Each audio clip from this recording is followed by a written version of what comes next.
Aldi, seorang remaja berusia 15 tahun, berjalan di pinggiran hutan yang terletak tak jauh dari desanya. Matahari sudah mulai tenggelam di balik bukit, meninggalkan langit merah keemasan yang menyinari pepohonan di sekitarnya. Hutan itu tidak begitu lebat, namun cukup gelap untuk memberikan kesan misterius. Apalagi dengan kabut tipis yang mulai merayap di antara akar-akar pohon.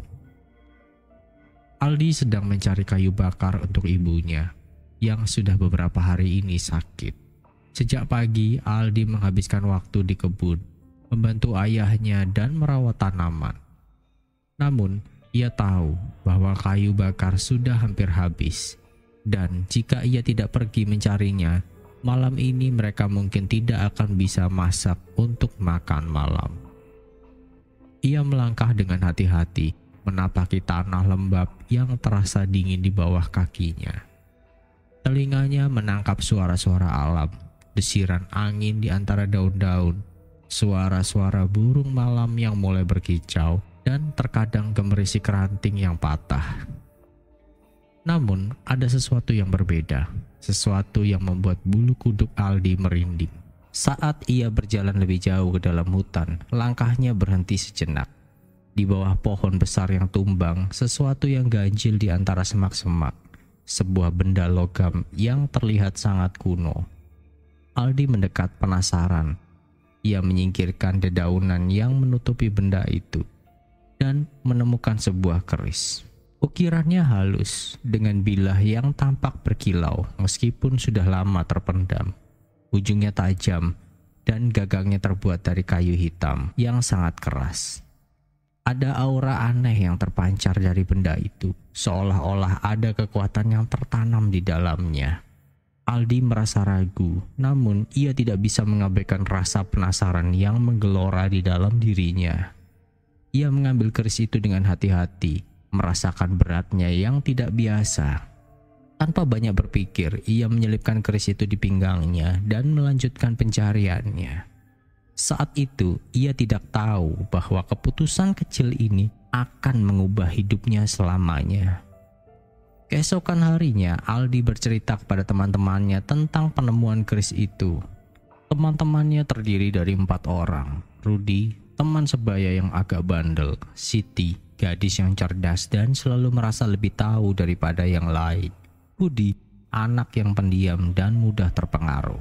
Serta Dini, adik perempuan Aldi yang masih berusia 6 tahun, yang selalu ingin ikut kemanapun kakaknya pergi. Mereka berkumpul di rumah Aldi, duduk di depan api unggun di halaman belakang rumah, membicarakan penemuan Aldi. Aldi merasa aneh, karena meskipun teman-temannya terlihat tertarik, ada ketegangan yang tak terucapkan di antara mereka, seperti ada sesuatu yang mengganjal. Namun mereka tidak bisa mengucapkannya. "Sebaiknya kamu buang saja keris itu, Aldi," ujar Rudy sambil mengusap tangannya di rambutnya yang kering. "Barang-barang seperti itu seringkali membawa sial." "Kenapa?" Aldi bertanya sedikit terkejut.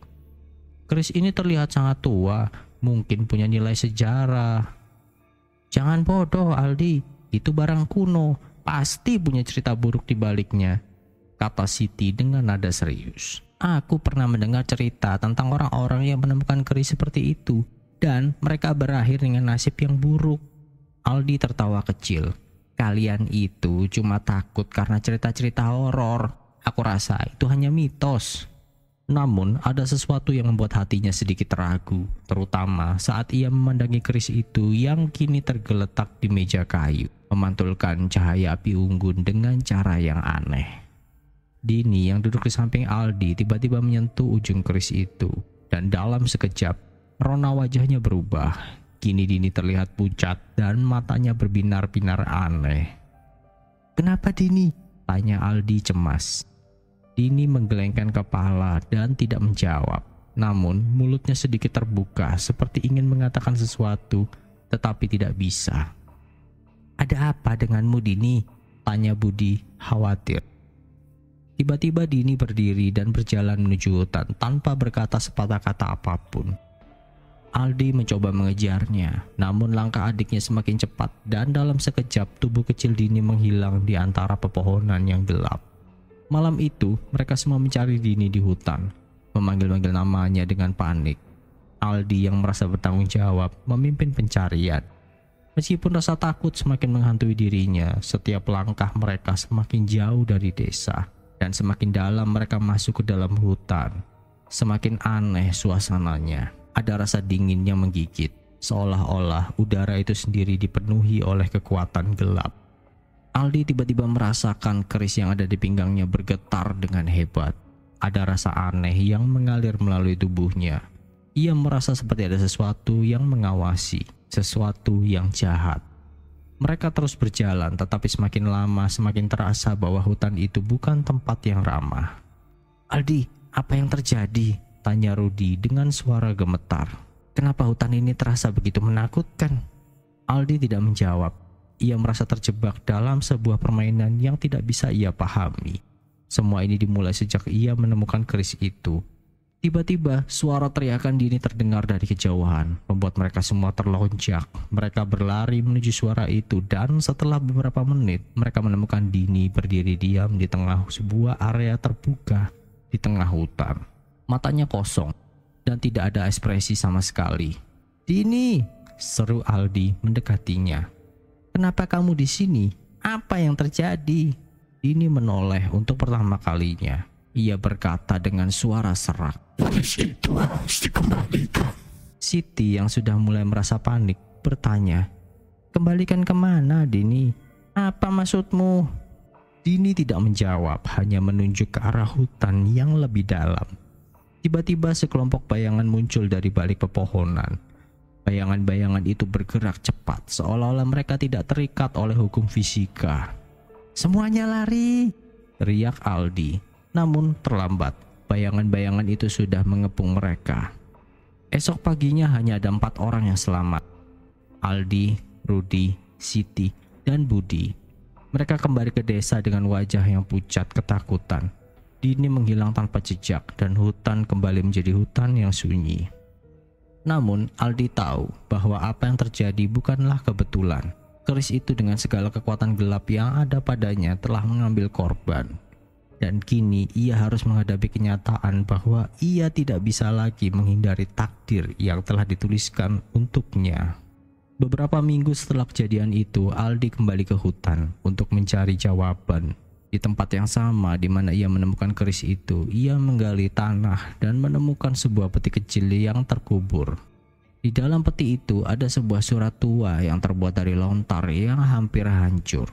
Untungnya Aldi selama ini sangat menyukai pelajaran bahasa Jawa, sehingga Aldi mampu membaca huruf yang disebut Hana Caraka itu dengan baik.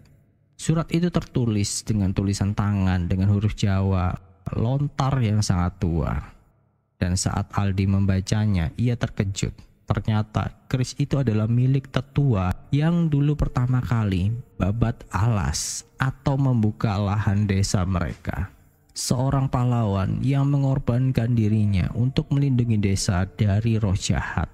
Namun roh itu terperangkap dalam keris, dan siapapun yang menemukannya akan membawa kembali kutukan yang telah lama terpendam. Aldi menyadari bahwa ia telah membawa kembali kutukan itu, dan kini ia harus membayar dengan harga yang sangat mahal dan bertanggung jawab atas apa yang sudah ia lakukan. Aldi kembali membaca catatan tua itu.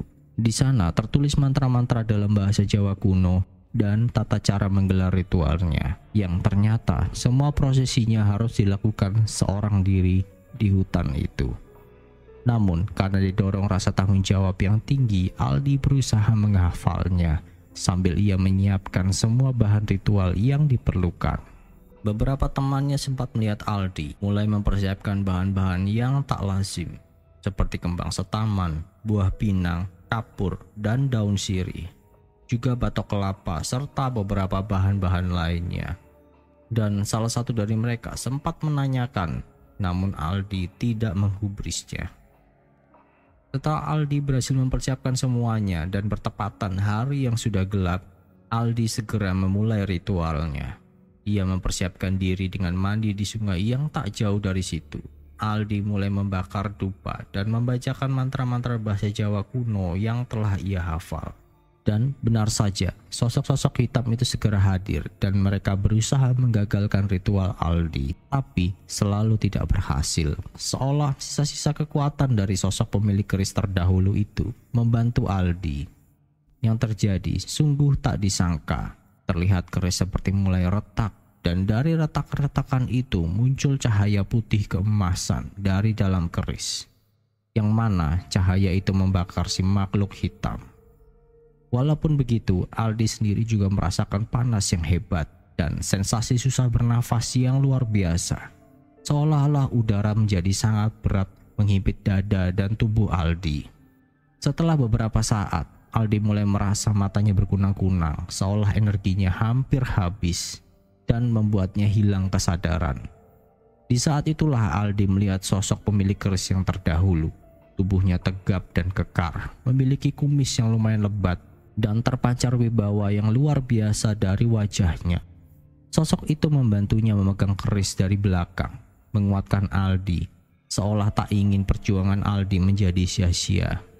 Akhirnya, makhluk-makhluk hitam itu terbakar habis. Bersamaan dengan itu, keris di tangan Aldi pun ikut hancur berkeping-keping. Aldi segera jatuh terlentang dengan nafas yang masih tersengal-sengal dan tubuh yang sangat lemas.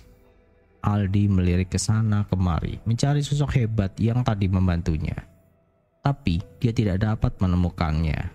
Hutan sudah kembali menjadi sunyi dan gelap. Namun sayup-sayup ia mulai mendengar suara tangisan Dini adiknya.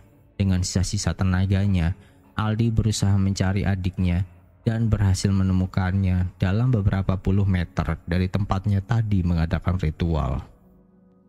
Kini Aldi benar-benar bersyukur bahwa kini semuanya telah usai. Adiknya pun berhasil dia temukan, tetapi dia tidak akan pernah melupakan kejadian hari ini. Semua kecerobohan dan sifatnya yang meremehkan membawa ia pada situasi yang mengancam keselamatan seluruh warga desa. Walaupun Aldi berhasil mengembalikan keadaannya menjadi aman seperti sebelumnya, pelajaran ini akan selalu dibawa Aldi hingga dirinya dewasa kelak.